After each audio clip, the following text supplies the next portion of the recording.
outreach to the common public so that they can make choices of moving to electric vehicles, looking at issues of freight electrification. So broadly, these 5-6 topics we will support in a focused manner, and whatever additional activities that are required. So we are very happy to be a part of this EV cell, to support this EV cell, and with that I will invite my colleague Kaustubh to make a background presentation of some of the objectives that have been set.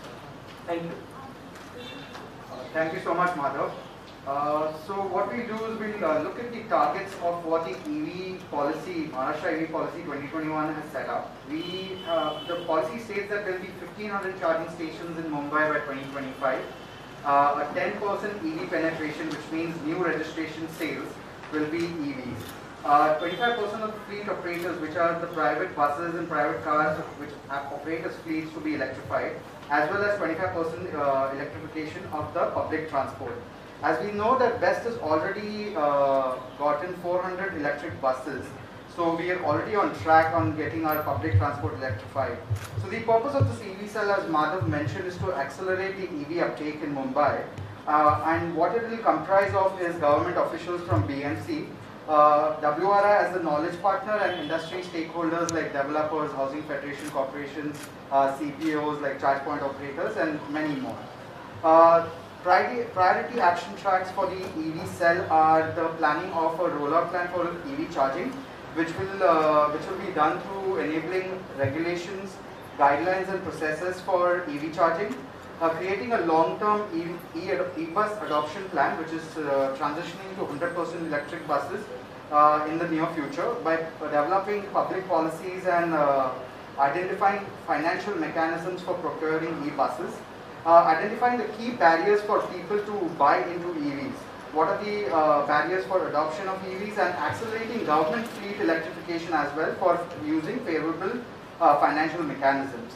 We also support the Maharashtra EV policy implementation in Mumbai by raising awareness and conducting communication programs so that people know the benefits of owning an EV and how it's better than ICE engines. We'll also work with the Mumbai Municipal Corporation to develop a circular recycling and reuse ecosystem for EV batteries, because that's an issue that we face in the future as EVs progress and we have more uptake in the sector. And finally, the most important one is implementing pilot programs in Mumbai with startups. So there are many startups with many e-mobility programs, and we'd like to help them to implement their pilots in Mumbai. As part of this EV cell, WRI and MCGM has already developed this brochure, which is Charging of Mumbai's Electric Vehicle Transition, which shows the demand for EV charging in Mumbai in 2025 and 2030. And as part of this cell, the key elements required for having a robust EV charging infrastructure is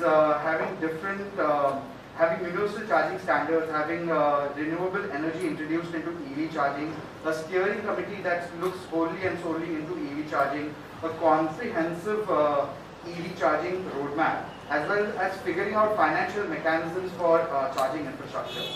Another thing, if you can see the brochure, the main part of the brochure is the figuring out the energy demand in Mumbai in 2025 as EVs penetrate into Mumbai. This is based on many points of interest like shopping centers, the local grocery stores, public bus stops, train stations, and many more. So we've come up with like 2 demand maps in 2025 and 2030. If you see the energy demand in Mumbai in 2025 for EVs is going to be 550 megawatt hours, and it increases to around 3,500 megawatt hours in 2030. As part of this EV cell, we've also started supporting BEST to develop a business development plan to transition to electric. We will support them in understanding what their depot prioritization plan and route prioritization plan is, and replacing their current ICE buses to electric buses. So the EV cell in whole will just not target the topics that we've discussed, but anything and everything that people need to move towards electric vehicles. Thank you so much. I will ask Tanmay to Thank you, Kaustuv. I would now like to request Dr. Sanjeev Kumar, Additional Municipal Commissioner for the City of Mumbai, to give his remarks. Thank you, sir. Thank you for spending time for launching the EV-Cell initiative. And under the dynamic leadership, we have seen how climate and environmental issues have been high profile in Maharashtra. Probably ours is the first state in the country, and we will be the leader in this. We are ready with the Mumbai's climate action program. Within a few days, by taking your time, we will launch that. It has 6 verticals we know, from air quality to sustainable mobility, solid waste management, flood management, and then waste and greening, then buildings and energy. So this EV-Cell is a subset of that particular whole gamut of climate action, the 6 verticals we are taking up. But we have seen in the government, normally between the government and outside the government, we work in silos, and within the government as well as in big organizations, we work in silos. So this is an attempt where we are bringing all the partners together. The government is there, the industry is there. We have WRI experts supporting us, large number of people, and within the corporation itself, we have 7 departments from estates, roads, environment, education, development, plan, and then of course we have MSAPCL, we have BEST, we have cooperative societies also, as well as the industry. We have Hero Honda, Tata, the Charge Innovators, GIDAI, and the Registrar of Cooperative Society. So all these stakeholders are there. So I'm sure all of us will benefit, and we have the responsibility as corporation under the EV policy in state. So the whole idea is, fundamentally is about, as we know that the vehicular emission constitute around roughly about 20% of the greenhouse gases emission. So that is an important component where we want to focus on. Industry is also doing great work in this. As my friend Kaustuv has already mentioned, that a large number of activities will be there, charging infrastructure, there is public parking, private societies, then the new societies which are coming, we need to have different changes in the DC rules probably, so that they come out, they have the charging infrastructure in the beginning itself, then financing, battery technology, and so many other initiatives, even for freight as well. We know that EV vehicles not only will reduce emission to a great extent, they may not 100% because electricity from where it is produced, that again is an issue. But not only that, it will reduce the pollution also. It will be more safe, it will be easy to drive, those who are not that great in driving skills. So I'm sure, sir, we can do great work together. We thank WRI and peer experts who are supporting us wholeheartedly in these initiatives. Thank you, sir. Thank you, sir. I would now like to request Lokesh Chandra sir, who is the General Manager for BEST, to give his remarks.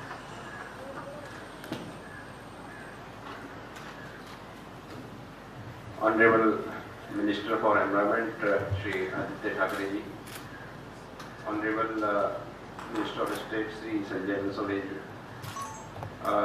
Deputy Mayor Shri Bhatkar ji, Mangal Lodha ji, my colleagues and all who are present here for today's program.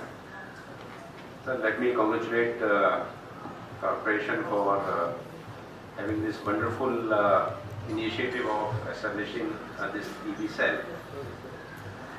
This will help in accelerating the deployment of EV vehicles in public as well as private sector. In the city areas, we all know approximately 1/4 of the air pollution is from this road transport. And when we are talking about this, this is an issue where the organization as well as climate change concerns, they tell us that there is a need, or the only solution which lies here is the green mobility and clean mobility. To tackle this issue of pollution as well as noise pollution in the cities, we have already in BST realized that there is a need to strengthen the public bus transport, and at the same time there is a need to decarbonize the road transport. Under your able guidance, sir, the government of Maharashtra has already declared EV policy, and as part of that, and as part of this Mumbai Climate City Action Plan, which we are part, we have already taken a policy decision that henceforth all the procurement of the buses will be the electric buses only. Now, to strengthen the public transport, along with the electric buses, we are also trying to strengthen our fleet so that the services can be reliable and efficient. So, sir, I like to share some figures here that at the moment Mumbai city is having 386 electric buses flying, and we are the largest fleet in the country as of now. And the roadmap which we have set for ourselves, that by 2023 March, our 50% fleet will be the electric, and as you have already given us the deadline of 2027, I think, but we will be doing it a bit earlier, much earlier, sir, with your support and help. So we are already having this agenda in front of us, and as Honorable Chief Minister has already given us a mandate, we have already under your this program of National Clean Air and the Maharashtra Clean Air, sir, we got financial assistance also, and we have already placed order for procurement of 900 double-decker electric buses. So, sir, these initiatives will definitely help us in reducing the city air pollution and the noise pollution, and at the same time providing the world-class bus transport in the city of Mumbai, sir. Sir, there are certain, with this, I would also like to highlight one thing here, like when we talk about the electric buses or use of electricity, so the question comes in mind that we are using the coal-based electricity and it is causing pollution at some part of the city, country or state. But now what we have planned here in Mumbai, that all these bus transport will be run by the green energy. Green energy, what I mean that it will be the solar as well as the hydro. And we have already tied up with the Solar Energy Corporation of India for 400 megawatt of solar energy, which will be available by March 2023. So our fleet will be true sense green fleet.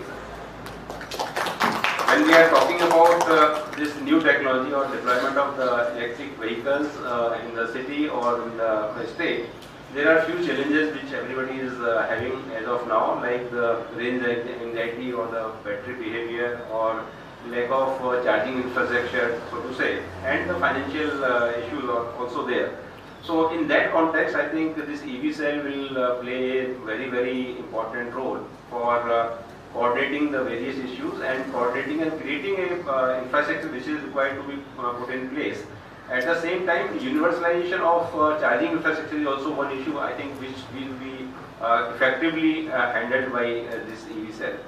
With our effective association, which we are already having with the WRI and the STEAM initiative, I think as part of this EV cell also, we will get what are the best practices in different parts of the world and what are the global experiences and how we can make this public transport more effective by using the electric vehicles.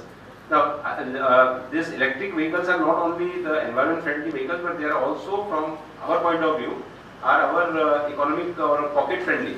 When I say pocket friendly, that means that cost of operation of these buses, when we are using the diesel buses, the per kilometer cost is around 40 rupees.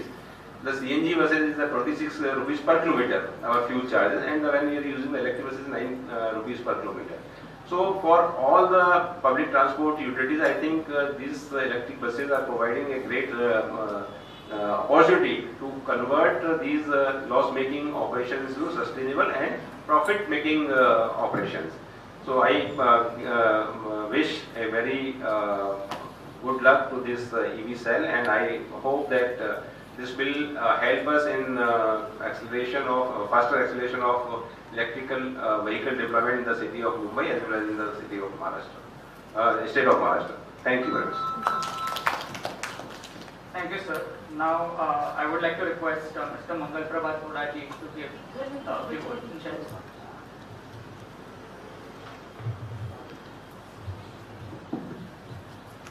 Honorable Sri Aditya Thackeray ji, Honorable Sri Bansode ji, Sri Lokesh Chandra ji, Sanjeev Kumar ji, Sri Suhas Wankar ji, and the other dignitaries.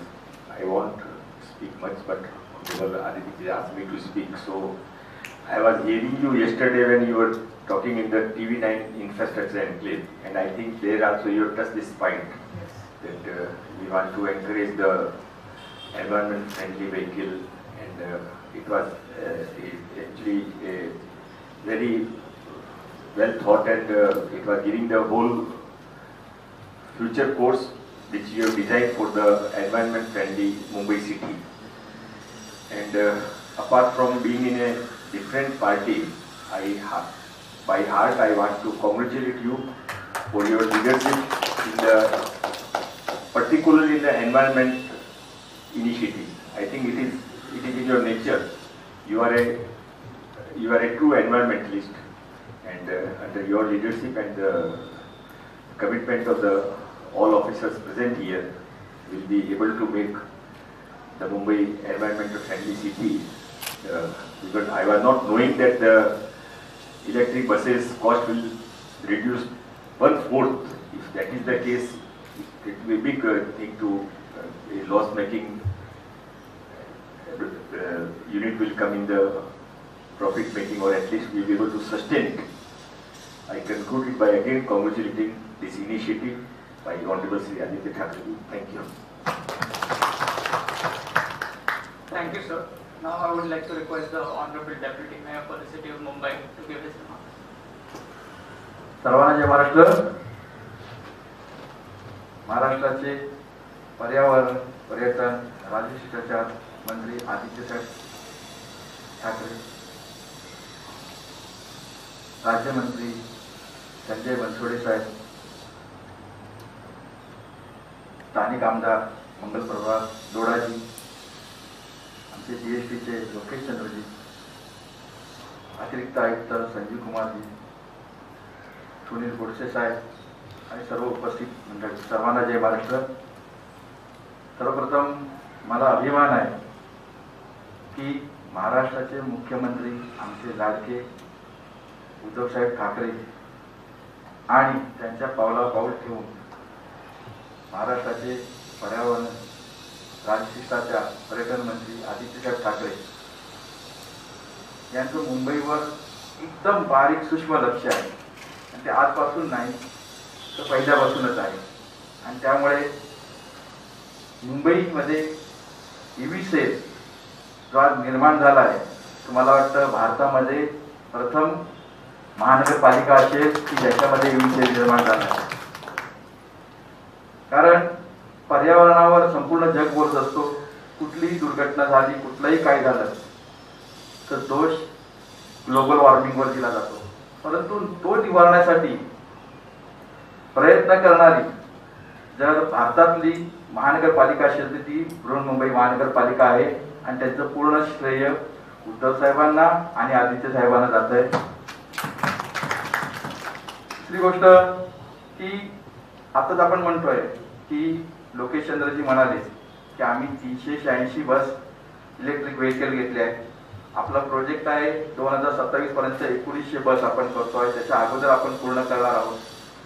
पण शहरामध्ये नुसत्या buses electric असून चालणार नाही, तर शहरातल्या प्रत्येक ज्या गाड्या आहेत, मग त्याच्यामध्ये छोट्या रिक्षा असून दे, 4 व्हीलर असून दे, त्यासुद्धा इलेक्ट्रिक व्हेकल होणं खूप गरजेचं आहे.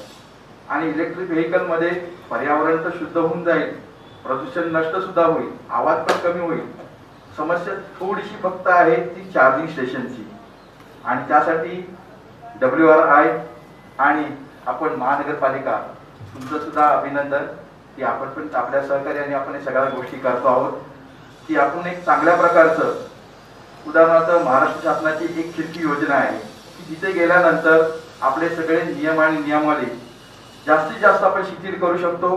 प्रत्येक सोसायटीला, प्रत्येक गव्हर्नमेंटच्या याच्याला आपण न्याय देऊ शकतो आणि लवकरात लवकर त्या गोष्टी होऊ शकतात.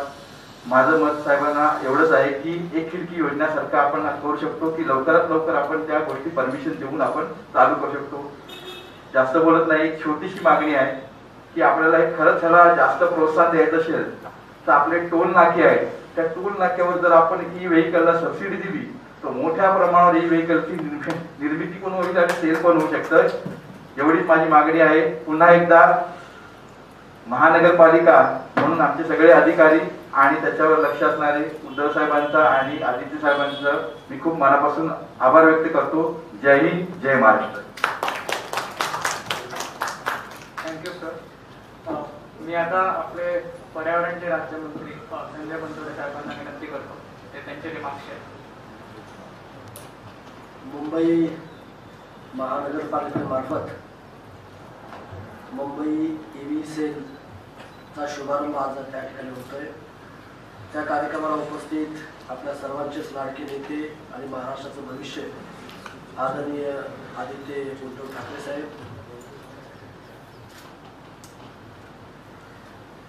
आमदार मंगलप्रसादजी लोढा साहेब, उपमहापौर सुभाषजी वाडकर साहेब, लोकेश चंद्रजी, संजय कुमारजी, गोडसेजी आणि सर्वच मान्यवर, वातावरणात होत असलेल्या बदलाबाबत आणि त्यांच्या दुष्परिणामाबाबत आपल्याला आता सर्वांना त्या ठिकाणी जाणीव झालेली आहे. वातावरण बदलाच्या पार्श्वभूमीवर पर्यावरणाचा होणारा ऱ्हास थांबवण्याकरता शक्य असतील त्या सर्व उपाययोजना करणे ही काळाची गरज असून त्यासाठी राज्याचे मुख्यमंत्री आणि आदित्य ठाकरे साहेब यांच्या मार्गदर्शनाखाली आम्ही सर्वजण या ठिकाणी प्रयत्नशील आहोत. हवा आणि ध्वनीचे प्रदूषण थांबवणे, तसेच इंधनाचा वापर कमी करणे आणि यासाठी इलेक्ट्रिकल वाहनाचा वापर वाढवणे त्याचाच एक भाग आहे आणि ही उपाययोजना आपल्याला करावीच लागणार आहे.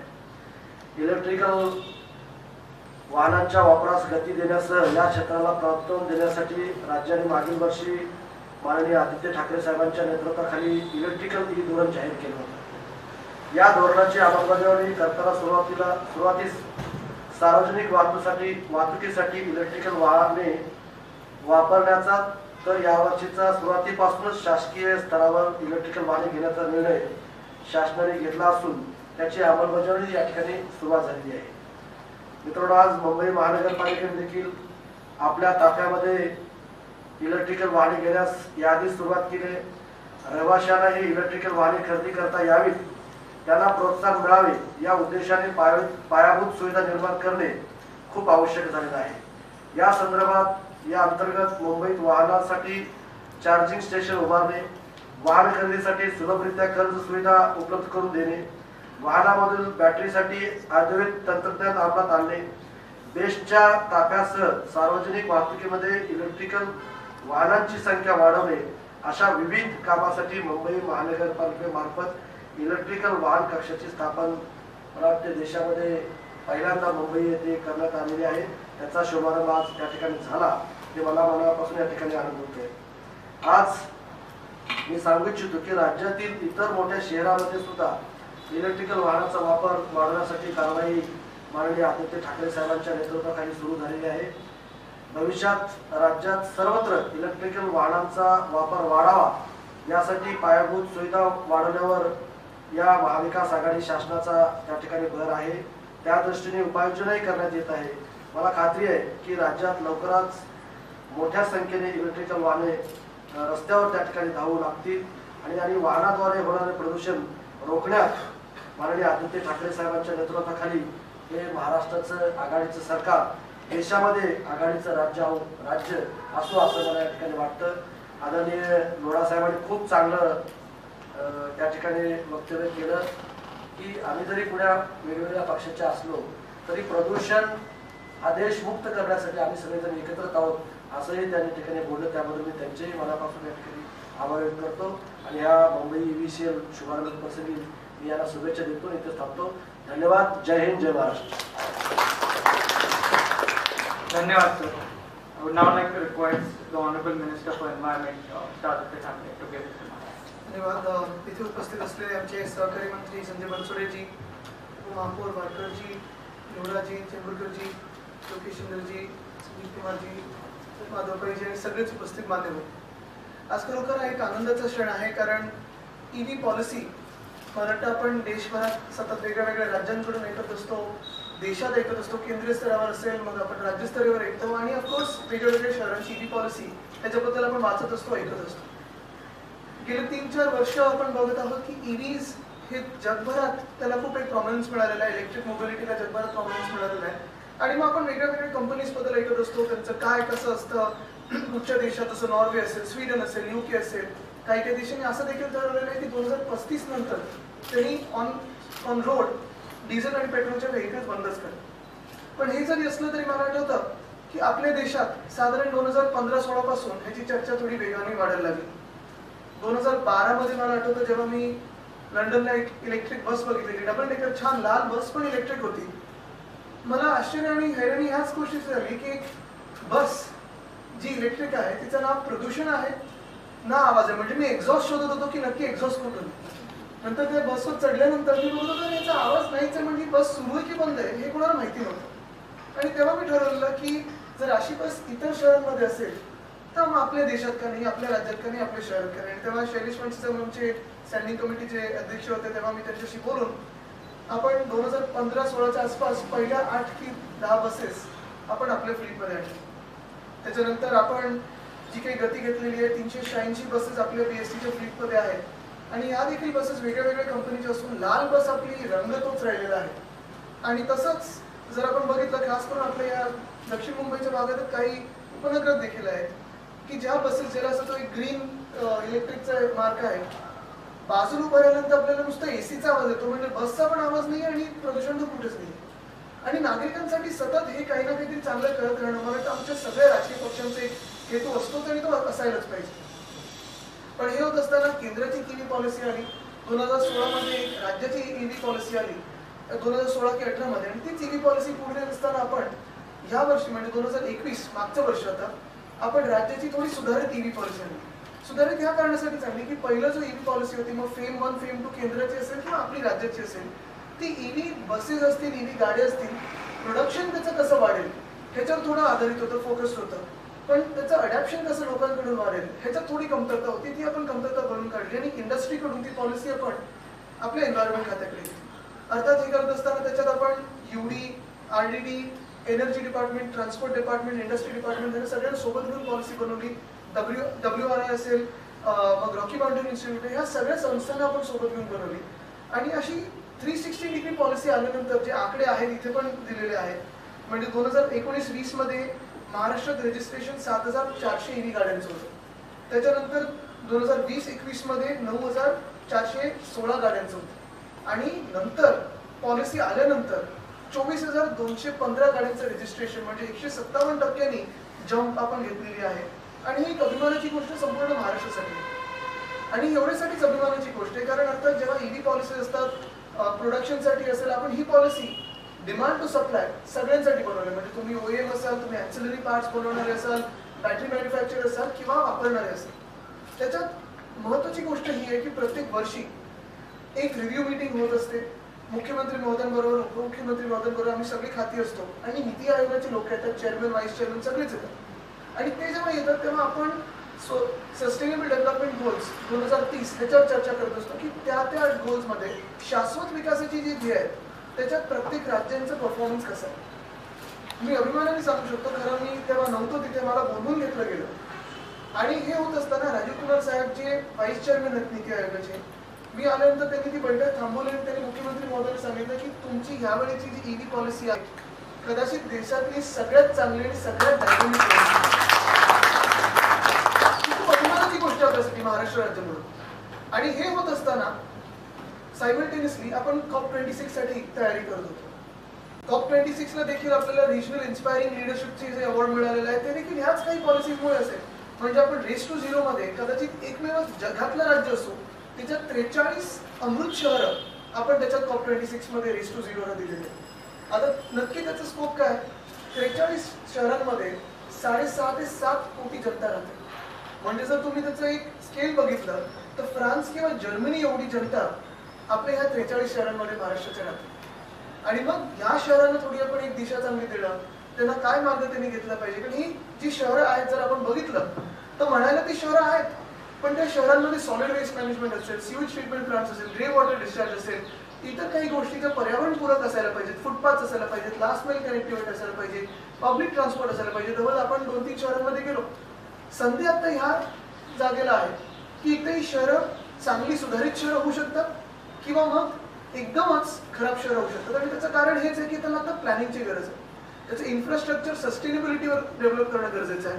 आणि म्हणून ह्या काही गोष्टी जसं EV सेल आपण मुंबईचं करत आहोत, पुण्यात देखील आता EV सेल आपण केलेली आहे.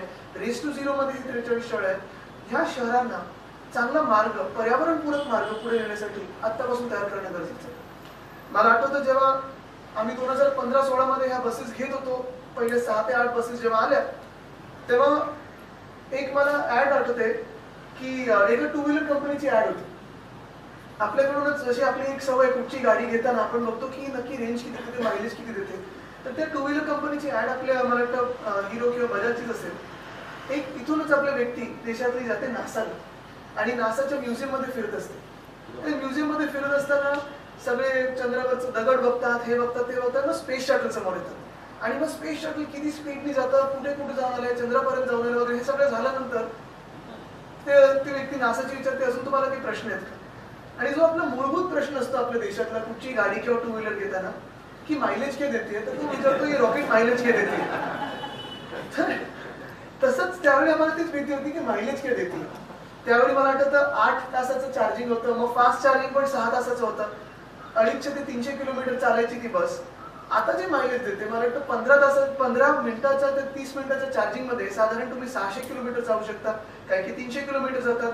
हायड्रोजनची मी बस बघितली परवा, KPIT नावाची एक कंपनी पुण्यातच आहे, म्हणजे संपूर्णपणे मेड इन महाराष्ट्र बस ही हायड्रोजनची बस. अजून ते AI वगैरेशी बोलतात, नीती आयोगाशी काम करतात, पण ते होत असताना 15 मिनिटाच्या फिलिंग मध्ये 800 किलोमीटर ती बस जाऊ शकते. म्हणजे या टेक्नॉलॉजीज वाढत चालल्यात, झपाट्याने वाढतात टेक्नॉलॉजीज. ही इलेक्ट्रिक व्हेकल पॉलिसी आहे. तसंच आपली आता जी कमिटी आहे लोकांची, आपण देखील त्या कमिटीमध्ये आहात. आपण हायड्रोजन फ्युलसाठी बघत आहोत, म्हणजे पाण्यावर चालणारी बस असेल, हवेवर चालणारी बस असेल, याचं मिश्रण करून चालणारी बस, बायोफ्युअलवर चालणारी बस आहे, इथेनॉलवर चालणारी बस आहे. जगभरात जे काही चांगलं आहे त्याचं आपण WRI असेल, C40 असेल, रॉकी माउंटेन इन्स्टिट्यूट असेल, NRDC असेल, या सगळ्या संस्थांबरोबर खास करून मी WRIचं अभिनंदन करेन, कारण ते आपल्याला नुसतं EVवर नाही तर शहरीकरण जे झपाट्याने वाढतं त्याचं प्लॅनिंग चांगलं कसं करायचं ह्याच्यावर देखील आपल्याला खूप ॲडवाइस चांगलं देत आहे. पण हे होत असताना मला आठवतं ह्याच COP26च्या निमित्ताने जेव्हा तिथे चर्चा चाललेली, लोटे साहेब आपल्याला आश्चर्य वाटेल आणि उपमहापौर साहेब, आम्ही तिथे वेगळ्या वेगळ्या डेलिगेशनची भेटत होतो.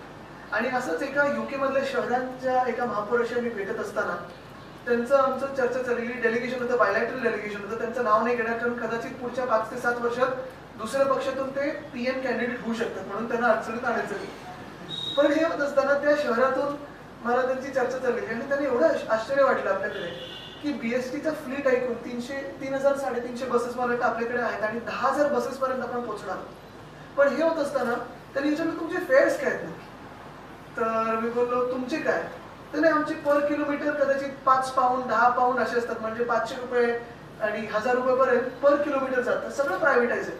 बोला आमच्याकडे तसं नाही, आम्ही वेट लीजवर दिलेलं आहे आणि गेले 5 वर्ष 5 किलोमीटरला 5 रुपये, 10 किलोमीटरला 10 रुपये, 15ला 15 आणि 15हून कितीही किलोमीटर जास्तीत जास्त असेल तर 20 रुपये म्हणजे फ्लॅट फेअरवर आम्ही चालतो.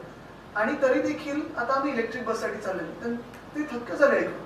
आणि आता मी जे काही रेट्स ऐकले, जे आता लोढा साहेबांनी देखील त्याचा उल्लेख केला, जे लोकेशन साहेब सांगत होते की ह्या फेअर्सनीच कुठेही फेअर न वाढवता जे आपल्याला नवीन वेटलीजवर फेअर झालेले आहेत इलेक्ट्रिक बससाठी आलेले आहेत, कदाचित पुढच्या 2 वर्षात, जे कधी नाही 1947 पासून कधी नाही असं 2 वर्षात आपण BSTला सरप्लस मध्ये देऊ शकू, हे फेअर्स आपल्याला त्याच्यानंतर आमची लंडन शहराबरोबर बैठक झाली. तिथे ट्रान्सपोर्ट फॉर लंडन यांच्याबरोबर जेव्हा चर्चा चाललेली तेव्हा आपल्याच देशातले शशी वर्मा नावाची एक व्यक्ती 19 वर्ष त्याचे डिरेक्टर ऑफ स्ट्रॅटेजी आहेत. तुम्ही कदाचित भेट झाली असेल, ते केंद्र सरकार राज्य सरकार बरोबर खूप जवळून काम करतात. त्यांनी मला 2-3 गोष्टी सांगितल्या. एक म्हणजे लंडनमध्ये 9,000 बसेस आहेत. इलेक्ट्रिक बसेस ते वाढवतात, कदाचित आपल्या जास्ती असतील त्यांच्यापेक्षा इलेक्ट्रिक बसेस, पण 9,000 बसेस मधून 85% बसेस असे जी त्या डबल डेकर बसेस आहेत.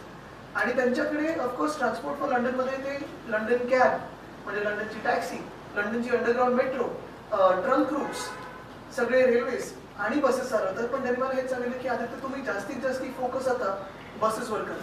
मेट्रो जेवढ्या बनवल्या तेवढं चांगलं, पण जास्तीत जास्त फोकस तुम्ही तेवढाच खर्च बसवर करा आणि डबल डेकर बसवर करा. कारण बस कधीही काही झालं तरी थांबत नाही. कुठेही तुम्ही कुठच्याही रूटवर नेऊ शकता. रूट सुरू करू शकता, बंद करू शकता, वाढवू शकता, कमी करू शकता. फ्लेक्सिबिलिटी आहे. आणि डबल डेकर बस आल्यामुळे ते कपॅसिटी ऑगमेंटेशन होतं. मला वाटतं तोच आपला जो निर्णय आहे की आपण जास्तीत जास्त बसेल तर डबल डेकर आणि इलेक्ट्रिक घेऊ, म्हणजे आपली कपॅसिटी वाढेल, प्रदूषण नाही आणि आवाज नाही. मला वाटतं ते एक जे धोरण आपण घेतलेलं आहे ते खूप महत्त्वाचं आहे. कारण मुंबईसारख्या शहरामध्ये जेव्हा मुंबई वाढत चाललेली, झपाट्याने वाढते, आपण बघताय खूप ठिकाणी रिडेव्हलपमेंट होते, मोठ्या संख्येने वेगळी नवीन घरं उपलब्ध होऊन देत आहेत. आपण आपली लोकसंख्या वाढत असताना, आपलं एक MMR रिजन वाढत असताना, मुंबई असेल, पुणे असेल, नागपूर असेल, नाशिक असेल, ठाणे असेल, कोल्हापूर असेल, संभाजीनगर असेल, या सर्व ठिकाणी डबल डेकर बस एक अट्रॅक्शन पण होतं लहान मुलांसाठी.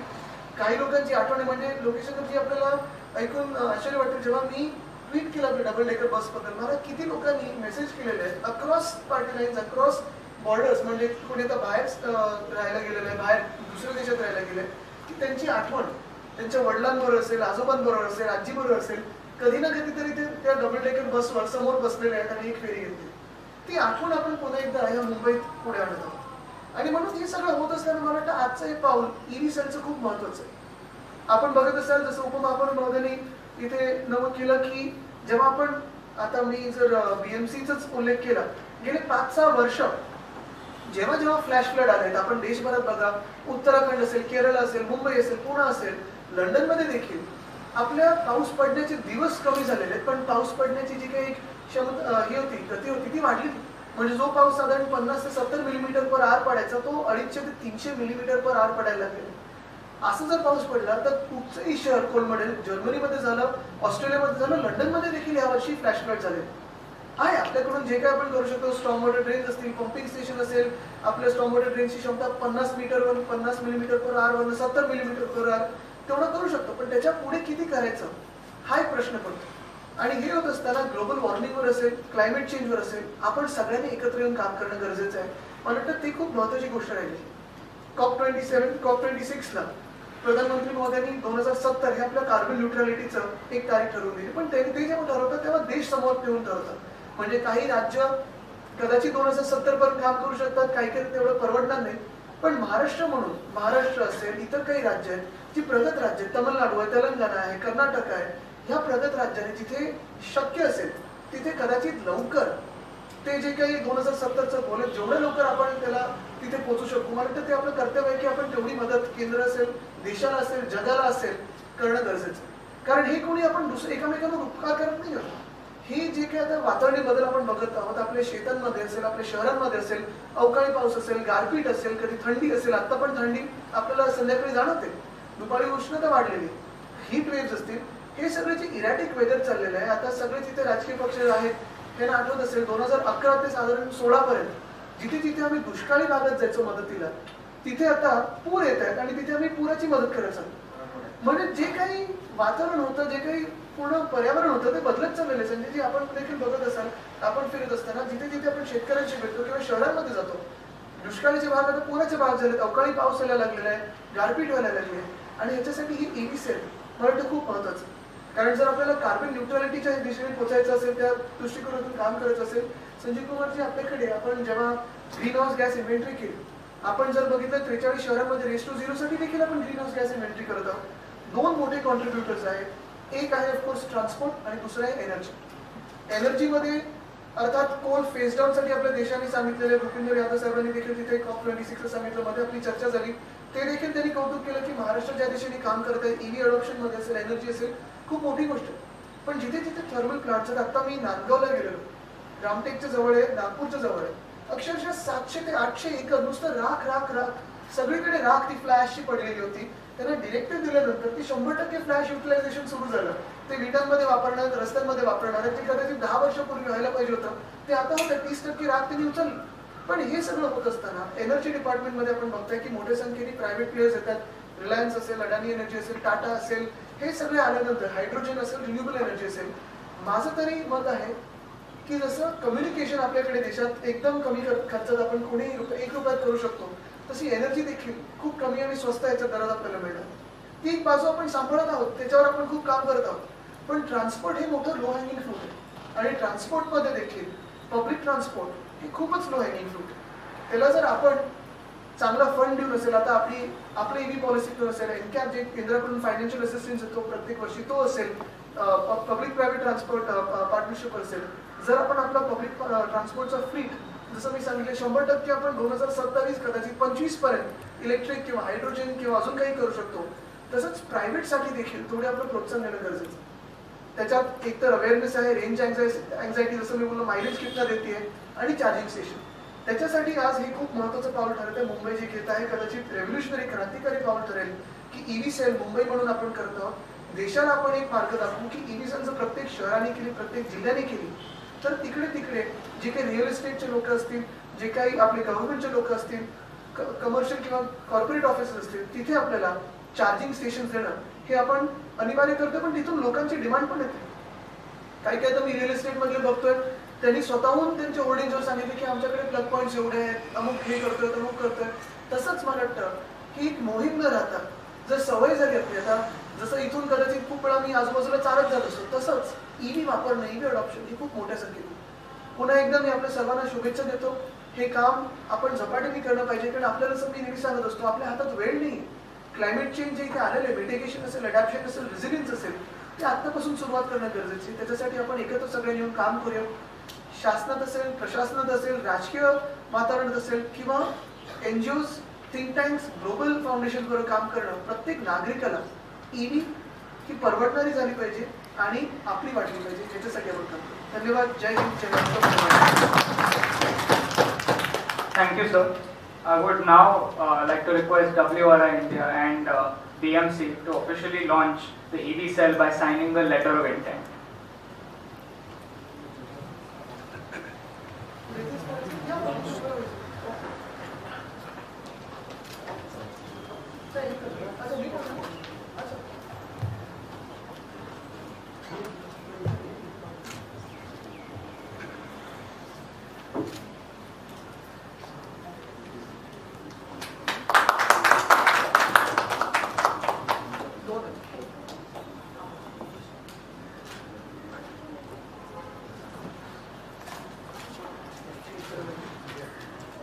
या सगळे माधवजी आपण येतात या आपण बोलतोय थोडासा वेळ या माधवजी कुठे येतात आपण सेमच आहे पण एकमेकांनी पकडू शकता. दादा सामने हट जाओ, कैमरा लगा साइड से लगा ना दादा.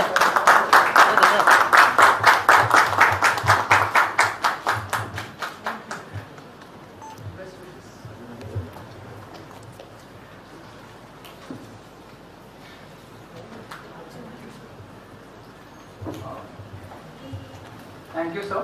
For the concluding remarks, I would like to invite Chaitanya Gunuri from WRI India.